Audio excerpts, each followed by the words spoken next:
지난 10월 16일에 이스라엘 군이 하마스의 1인자 야히야 시나르 제거를 성공시켰는데, 사실은 그렇게 이스라엘이 시나르를 제거할 수 있었던 그 배경에는 미국의 그 시나르의 위치 정보를 이스라엘 군에게 제공해서 시나르를 제거하는데 큰 도움을 미국이 줬다, 이렇게 이야기를 해요. 미국이 어떻게 도움을 주고 어떤 공로를 세웠다는 겁니까?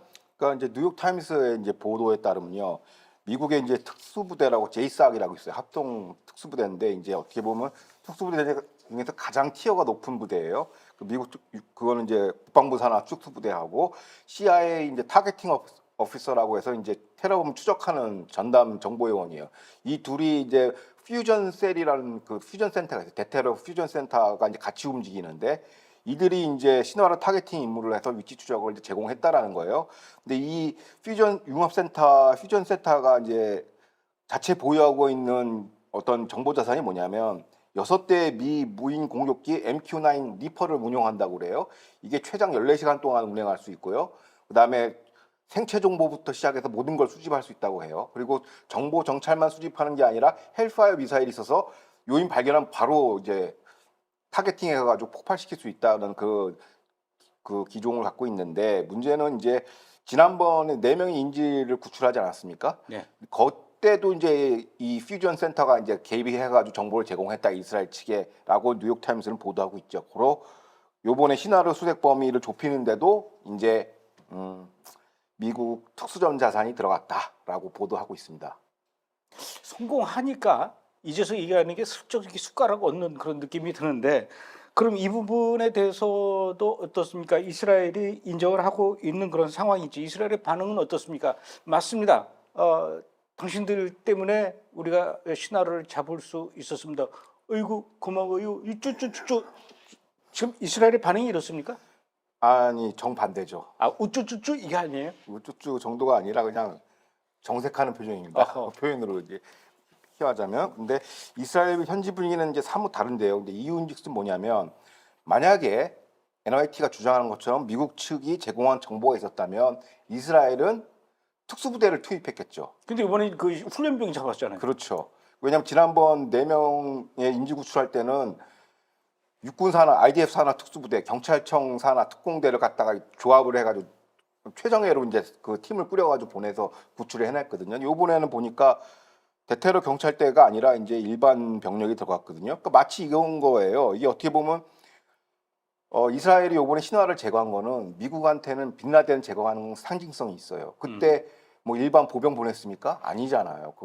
그때 이제 그것도 이제 제이삭 소속의 이제 실팀 6라고 가장 높은 단계의 그 특수부대를 투입해서 제거를 했지 않습니까? 근데 이번에는 어떤 애들을 보냈냐? 그 감독님께서 말씀하신 것처럼 뉴스에 잘 보도됐는데, 가자 사단 예하 828 교육대대 하사관 훈련병들이 투입된 거예요. 그게 훈련병이요. 그러니까 훈련병인데 이제 일단 이제 훈련 그 신교대에서 이제 우리처럼 이제 훈련을 받고 이제 실습 차원에서 실무 교육으로 나온 거예요. 현재 작전 지역으로. 근데 이들이 신화를 제거했기 때문에 미국이든 이스라엘이든 이른바 그 퀄리티 높은 정보, 위치 정보가 없었죠. 그러니까 우연히 이제 맞닥뜨린 거니까, 일반 우리식으로 얘기하면 알보병이 제거했다라고 보시면 됩니다. 특수부대가 아니라. 그러면 어떻게 제거했는가? 이 관련 지역이 이제 지난 8월 29일 날 라파 국경 인근 지역인데요. 6명의 인질이 사망했어요. 그러니까 이 지역을 집중적으로 배회하고 수색하고 하다가 이제 테러범 3명 이동하는 걸 보고 이제 사격하고 탱크포 쏘고 해가지고 결국엔 제거를 했는데, 이게 보니까 결국에는 이제 현장 정보 분석이 핵심이었다라는 거예요. 왜 그러냐면, 시나르가 인간 방패로 데리고 가던 인질 6명이 그 자리에 죽었는데, 그들을 왜 죽였냐면 이게 시나르가 죽인 거예요. 왜냐면 그때도 이걸 어떻게 하냐면, 요번에 그 당시에 그 시신을 이제 수습을 해가지고 부검을 해보니까 영양실조 상태라는 거예요. 그리고 뭐 그 파워바나 먹고선 며칠씩 버티니까 이게 이동해야 되는데 시나르가 늦잖아요. 그래가지고 이거 성가셔 방해돼. 그래서 다 이제 사살을 한 거죠. 엑스큐션 스타일로 처형을 한 거예요.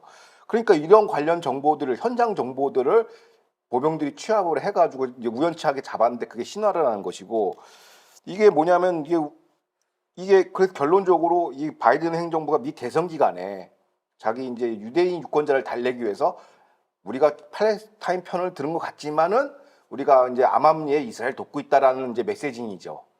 그렇게 그러니까 우리 때문에 결국은 이스라엘도 신하를 잡게 된 그래서 것이다라고. 감독님이 얘기하는 그 숟가락이 맞습니다. 아, 그러니까 숟가락 얹은 거예요. 그 퍼먹으려고 막 덤빈 거죠 또. 이런. 근데 이제 이번에 그 이스라엘 군이 그 신하를 발견하고 제거하고 살해한 그 장소가 라파 국경 쪽이에요.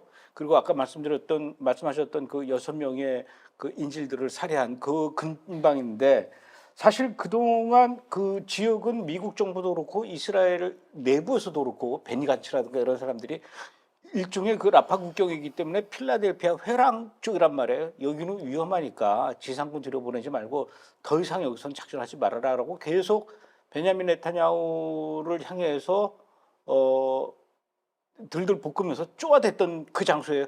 그럼에도 불구하고 그런 이 요구에도 베냐민 네타냐후가 전혀 흔들리지 않고 지상군을 들여보냈기 때문에 이번에 신하를 잡은 거 아닙니까? 그게 정답이죠. 근데 이거 한번 우리가 복기를 해봐야 되는 게 지난 3월에 그 민주당 해리스 영상을 보시면 알겠지만 민주당 해리스 대선 후보가 한 얘기가 있어요. 거기서 뭐라고 얘기했냐면 본인이 군사 지도를 꼼꼼히 검토해 본 결과 라파 국경 지역에서 이스라엘의 지상군 투입은 끔찍한 결과를 초래할 것이라고 강력하게 반대했습니다. 마치 본인이 군사 전문가인 것처럼 그 지도 보면 아나요? 근데 본인이 이거 하면 안 된다라고 했어요. 대선 기간 중에. 그게 이제 첫 번째 영상이고 두 번째 이건 이제 미국 측에서 이제 이런 강력한 반대 여론이 있었던 거. 바이든은 뭐 말할 필요도 없고. 그러니까 두 번째 이제 사진을 보시면 알겠지만 뭐 미국뿐만이 아니에요. 그 EU 수장인 보렐 역시도 하마스를 무력으로 제거할 수 없다. 그러면서 기사 내용은 뭐냐면 라파 공세는 인도적 재앙이 될 것이라고 얘기했는데 이제 결국에는 하마스의 수장을 제거했죠. 라파 공세를 반대했는데 했고, 그다음에 이제 또 중요한 게 뭐냐면 이제 감독님께서 아시겠지만 이스라엘 방문하시면 이제 반정부 시대를 많이 보지 않습니까? 대표적으로 바라크 총리, 그러니까 영상이 있어요. 그 당시 3월달 경에 이 사람이 언론 인터뷰를 한 게 있습니다. 바라크 전 총리가 반정부 시위를 주도하고 있고 극자 세력이 어떻게 보면 수장인데 조선일보에서도 몇 번 인터뷰를 하더라고. 이스라엘 전문가라고 해서. 근데 그 사람 바라크 총리 뭐라고 얘기했냐? 라파 공세를 강행하는 것은 미친 짓이다. 그리고 이 미친 짓을 전략적 오류인 것을 네타냐후가 강행하는 이유는 본인의 정치 생명을 연장하는 것 때문이다라면서 라파 공세를 반대했단 말이에요. 근데 이게 이 세 분뿐만 아니라 이제 말씀하신 것처럼 전시내각 멤버인 그 당시엔 전시내각이 유지되고 있었거든요. 간츠와 아이젠코트 그리고 갈란트 국방장관뿐만 아니라 IDF 참모총장까지도 라파 공세는 현실성이 없다. 가자 전쟁 출구 전략을 모색해야 된다. 그러면서 북부 국경에 집중하자. 헤즈볼라에 집중하자. 라파 국경은 IDF가 1-2년 후에 다시 봐도 늦지 않다라고 하면서 전부 다 바이든과 보조를 맞추면서 네타냐후를 흔들어냈죠. 그런데 이거를 온몸으로 이겨낸 거예요. 네타냐후 총리가. 그래서 초강력 그 쇠 힘줄 강단으로 밀고 나가가지고 한 달 후에 이제 라파 공세를 해서 우리한테 알려진 게 뭐냐? 이집트가 하마스 군수 물자를 산소통 역할을 했다는 게 드러났죠. 전말이. 그걸 만약에 그 지역을 접수하지 않았으면 절대 알 수가 없는 거예요. 이집트에 어느 정도 개입된지를 알 수가 없고 첫 번째. 두 번째가 요번에 신화르 제거 성과입니다. 그 베냐민 네타냐후 그 사진도 보면 알 수 있고 특히 이제 그분의 그 베냐민 네타냐후의 목소리를 들어보면요 굉장히 이 저음으로 중후하거든요. 그러니까 뚝심과 의지의 인물인 것 같아요. 맞습니다. 예. 그동안 그렇게 그 라파 지역에 그 지상군 전개하는 거를 반대를 했었지만 이번에 결국은 신화르를 제거하는데 1등 공신 결정적인 역할을 하는 건 이제 지상군 아닙니까? 이쯤 해서 미국의 그 중동 전문가이면서 군사 전문가 여러 번 말씀하셨어요. 스펜서 교수는 이번에 그 이스라엘의 지상군 활약에 대해서 어떻게 평가를 하던가요? 그러니까 그분은 이제 육군 시가전 전문 교수니까 그분의 의견하고 이스라엘 군사 전문가들의 의견이 거의 대동소이하고 비슷한데 핵심 요는 이겁니다. 지상군 투입의 중요성을 강조하고 있어요. 그러니까 지상군을 전개시켜야 적의 전술 행동을 교란하고 지휘본부의 지속적인 위치 변경을 통해서 작전 통제 지휘 부담을 가중시킨다는 거예요, 적들한테. 그래서 실제로 요번에 왜 신화르가 적발이 됐냐면 지휘본부를 옮기는 과정에서 걸린 거예요, 예비군들한테. 그래서 사살당한 것이고 이게 어떻게 보면 지상군 투입의 전술적 효과죠. 그다음에 빈번한 지휘본부 이동으로 효과적이고 이거 일사분란한 작전 지휘가 어렵다는 것이고 특히 요번에 드러나는 거는 이제 사실상 그 하마스의 지휘부가 와야 된 거 아니냐. 오합지졸로 이제 완전 전락이 됐고요. 중요한 건 두 번째입니다. 또 하나가 뭐냐면 지상군 투입으로 하마스 지휘부를 이제 흔들어 버린 것이죠. 그러다 보니까 새로운 기회의 창이 나옵니다. 새로운 기회의 창이 뭐냐면 전장 정보가 이제 수집이 되는 것이죠. 그러니까 그 사망한 인질부터 시작해서 인질의 위치 그런 걸 다 포렌식을 조사하는 거죠. 그 현장 정보가 필요한 것이죠. 그 요인 위치 시나리오 정보를 그 지상군을 통해서 정보를 획득한 거예요. 그러니까 미국이 주장한 것처럼 최첨단 무슨 드론으로 위에서 보는 게 아니라 현장에 들어가서 찾아내는 것이죠. 그렇기 때문에 누차 말씀드리지만 미 바이든 행정부가 주장하는 미국 측의 첨단 정보 제공이 설득력이 얻지 못한 이유가 바로 이 대목입니다. 첨단 장비도 물론 중요하고 또 제공력이라 해서 이제 먼저 하늘을 잡는 거, 그 다음에 뭐 이 드론이라든가 이런 그 스마트 전쟁 물론 그것도 다 중요하지만 결국 전쟁의 마무리는 지상군이에요. 그렇죠. 이번에 그 신화르 제거를 성공시킨 그 지상군 부대 가자 사단이라고 하는데 이 가자 사단이 사실은 지난해 그 10월 7일 하마스 계속 공격 때 굉장히 큰 피해를 입어서 아주 망신을 당했던 그런 사단인데 그 사단이 이번에 그래도 결국은 신화를 제거했어요. 예, 그 관련해서 이제 그 스펜서 교수는 이거를 뭐라고 표현하면 포에릭 저스티스, 시적 정의라고 해요. 인과응보라고. 그러니까 무슨 얘기냐면 가자 말씀하신 것처럼 가자 사단 지하에서 요번 작전이 이루어졌는데 10월 7일은 거의 진짜 좀 망신살이 뻗쳤었죠. 완전 와해가 됐고 거기 있는 병력들이 다 많이 납치도 됐고 그래서 사실상 좀 완전히 붕괴됐는데 1년 후에 제대로 응진 보복전을 한 거죠. 왜냐하면 그 예비군 대대가 들어가서 이제 신화를 제거했기 때문에 그래서 이를 두고 이제 인과응보를 하는 것이고 이런 시적이 많아요. 또 하나가 뭐냐면 10월 7일 학살 테러가 어떻게 보면 이스라엘 자랑하던 첨단 펜스, 스마트 강군 이게 뚫려버린 거 아닙니까? 그렇죠. 근데 그 수장인 10월 7일 학살의 설계자 그 수장을 제거한 데는 가장 재래식 보병 탱크가 들어가서 이제 제압을 한 것이죠. 결국에는 지상전의 제왕은 탱크와 보병이다라는 것이고 이 역시 시적 정의에 해당되는 것이고 세 번째가 뭐냐면 요번에 이제 요번 작전을 성공시킨 이제 828 교육여단이거든요. 가자사단 예하. 근데 이 교육여단이 참 좀 또 안타까운 사정이 있어요. 지난 9개월 전에 5인 사격으로 인질 3명을 사살했거든요. 그게 왜 그랬냐면 그때 하마스가 이제 이렇게 부비트랩을 걸어놓은 거예요. 마치 하마스 병력인 것처럼 속여가지고 인질인데 그래서 보지 않고 쏘다가 이제 3명이 인질됐는데 거기에 대한 복수전을 이번에 이 교육여단에서 한 것이죠. 신화르한테 이 설계자를 또 제거를 해서 그것도 하나의 또 시적 정의다라고 하는 것이고 네 번째는 이제 초막절에 10월 7일 학살이 개시됐는데 딱 1년 후가 돼가지고 완전 보복을 했죠. 그러니까 그것도 하나의 또 인과응보다. 그럼 결론적으로 무슨 얘기냐? 시작은 하마스가 했지만 이 전쟁의 끝 종결자는 이스라엘이 끝장낼 거라는 메시지가 굉장히 강한 거예요. 그게 지상군 투입의 상징적 심리전의 메시지입니다. 굉장히 무서운 거거든요, 이게. 그런데 또 아까는 미국이 이스라엘에 이제 이 작전 성공에 슬쩍 숟가락을 올려놓더니 이제 또 다른 요구를 해요. 가자 지구의 그 하마스 1인자 이란에서 죽었던 그 이스마일 하니에 죽고 그 뒤에 또 이 아이야 신나로 죽고 또 레바논의 그 헤즈볼라 하산 나스랄라 죽고 막 이렇게 이 지도부급이 이제 다 제거가 되니까 이 정도면 이제 하마스도 그렇고 헤즈볼라도 그렇고 힘을 못 쓸 것 같으니 이스라엘도 이제는 그 가자 지구하고 레바논에서 헤즈볼라 상대로 하는 그 전쟁 이제 좀 멈춰야 되지 않겠는가, 중단해야 되지 않겠는가 이렇게 요구하고 있어요. 베냐민 네타냐후 총리 이런 요구에 대해서 앞으로 어떻게 반응할 것 같습니까? 그러니까 본인이 이제 이번에 블링컨 장관 방문하고 그 미팅에서 이제 공식 보도 자료에 보면 이렇습니다. 총리는 휴전 언급 없이 그냥 하마스 완전 해체, 지금 남아 있는 101명 인증 소환 방침을 밝혔다고 월스트리트저널에 보도를 했어요. 그러니까 휴전 언급은 없다라는 것이고, 그러니까 그럴 수밖에 없죠. 지금 강단에 있는 지상군 투입 효과를 지금 톡톡히 보고 있어요. 네타냐후 총리는. 근데 다 이긴 거에다가 지금 와가지고 이제 보복의 공세를 지금 누구르티나는 건 말이 안 되죠. 그리고 이번 블링컨 방문 역시도 국내 미 대선용 관리용 쇼예요. 와가지고 난 중동 정치한다 뭐 이런 거 보여주기 위한 쇼라고 저는 보여드리고, 근데 또 기술적으로 협상 실무적으로도 문제가 많아요. 그러니까 감독님께서 말씀하신 것처럼 신화르 후임자를 좀 찾아야 되거든요. 근데 없어요. 그러니까 없으니까 그냥 카타르에 있는 무슨 슈라 위원회 그 하마스의 자문기구를 갖다가 5인회로 이렇게 확장시켜서 집단 지도 체제로 간다라고 얘기를 해요. 근데 이게 무슨 얘기냐면 하마스는 두 축입니다. 하나는 정치 총국 그게 한이에